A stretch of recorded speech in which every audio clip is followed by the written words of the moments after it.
Oh, it's so good. So good. We were texting each other, weren't we, as we were watching it? We are massive fans. Eve joins us this morning. Good morning. Oh, good morning. Thank you for having me. It is just a phenomenal piece of television. It's twisty, it's turny, the characters are brilliant, the plot is amazing.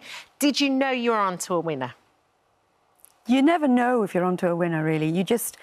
I've said it a couple of times that I think when you get older, you tend to kind of lean into your instinct more. Yeah. It's kind of your superpower. And my instinct was saying that this is something quite unique. Yeah. And different, and doesn't shy away from, you know, the subject matter. Yeah. And the writing was superb.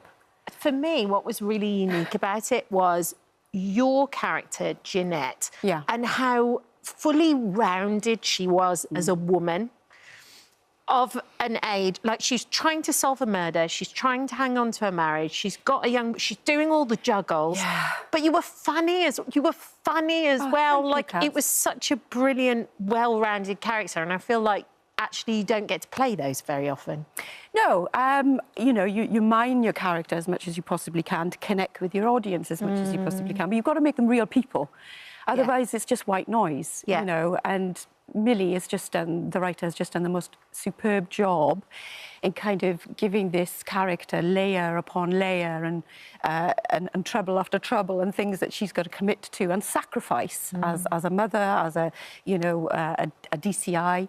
And it's a joy to play something like that. I mean, the premise and the story is, you know, it's a dark subject, ones that we don't shy away from at all, we completely commit to, but you've got to have light and shade in that. You've got to kind of come away from those dark moments and breathe a bit. Yeah. And I think Jeanette is the kind of character that allows you to have those moments of breath. That relationship between your character and Jojo, her son, is so lovely. Yes. And there's lovely moments. There's a little trailer in that point where she's very open with him about what she's investigating a murder. Yeah. And he's a young lad. You said there's the sort of traits that your mum had when you were growing up, that your mum was pretty indiscreet about things in front of you as well. Yeah, my mum was completely filterless. Sounds like my mum. No. You know, what she thought she said. And that's a great thing. I think that was an amazing quality of my mum's, because she always told me the truth. And I always knew, you know, what was going on was, you know, was truth. So nothing was hidden. And never shy away from anything. No, I mean, she wasn't wandering the streets of Bristol trying to find who was killing young boys and stuffing them in bags by any means. But it's a really nice quality that Jeanette does share with my mum, is honesty. Yeah. Yesterday, David Wilson, our criminologist, comes in and we talk about all sorts of true crime, documentaries, actual crime. So clever. David studies this. Yes, studies clever. These sort of things. And he sat down and he said, have you watched The Crow Girl? It is one of the most compelling, brilliant bits of drama he's ever seen in that world. Wow. I mean, that's testament to the writing, the acting and everything. Particularly you and Dougray Scott as a team. He was talking about that. That must have been brilliant to work with Dougray on this. An absolute dream. You know, going back to a film that was made years and years ago, there's a cult film in Wales called Twin Town. Yes. Yes. You know, I grew up on that. It was, you know, a staple in our house and in our university house. And then to work alongside Dougray was fantastic. He's such a professional. He's such a generous actor. But he's also somebody that, when you're on the floor with, you can throw anything at, and he just throws it back, and it's just a complete kind of game. A joy to work with him, and I hope to do so in the future. But that relationship is so dynamic and well written, and, you know, to play opposite him, you're just playing opposite trust. Complicated, brilliant and complicated. And again, not perfect, flawed. Yes. You know, and interesting, dynamic. And once you've got something dynamic like that, you can go anywhere with it. Yeah, and also his character's great too, because we found out all these things. I'm not going to give too much away. Yeah. But he's still got this charm about him as well. He's a real person. Exactly. You know, and everybody does what they do in this particular show for a reason.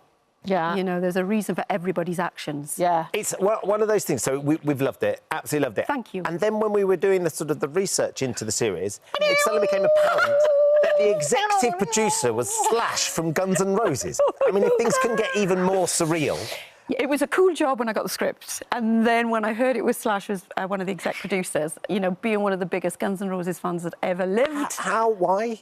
Just because he was a huge fan. The book is a best-selling international novel. And he's always wanted to make it into a drama. And when it came about, he came along with the project to Buccaneer, to Tony Wood at Buccaneer, and became one of the exec producers. And he's been hands-on from word go. He did a set visit. He came down. Did he? Yeah. What was that like? Well, we shared a little bit of salmon and potatoes in a polystyrene box together. I thought she was going to say sambuca. That's what I thought she was going to say. Listen, salmon. Listen, I would have been up for that 100%. But he would have had to put up with me doing a lot of air guitar, which would have been really embarrassing. Absolutely. He was a really, really cool guy. I mean, they say don't meet your heroes. Yeah. Well, I did, and he was everything I'd hoped for. He was kind and generous. He had photographs of all the crew and the cast.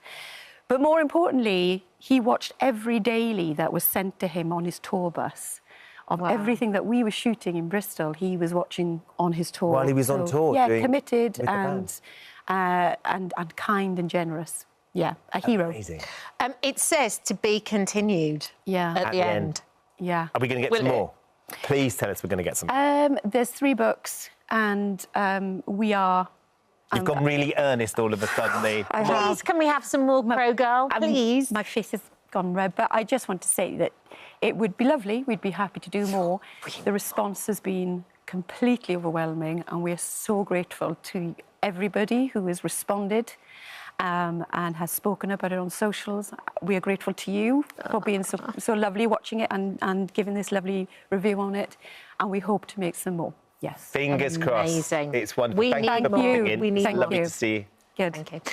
The Crow Girl is streaming now exclusively on Paramount Plus.